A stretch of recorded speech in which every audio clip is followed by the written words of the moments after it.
Pinapakita mo ng gano'n. Oh no! Kaya ko lang tip yung pasero kasi. Ako si Marlon, isang sundalo at isang certified kasundo rider din gaya mo.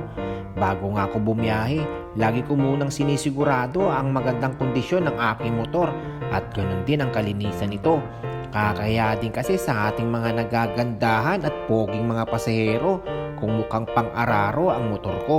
At syempre dapat din mabango ang kapote ng mga pasahero ko para may tip. At syempre hindi makakalimutan ang pagtawag ng gabay mula sa taas para lagi tayong gabayan sa ating buong araw na biyahe. Kain po tayo mga tropa. At habang nagbibihis nga ako ay biglang lumapit ang anak ko at dito talaga ako nalungkot. Babiyahe ka pa? Oo. Isa-minsan na lang nga tayo magkita eh. Babiyahe ka pa? Kaya ipiniliwanag ko na lang sa kanya ng mabuti para mas maintindihan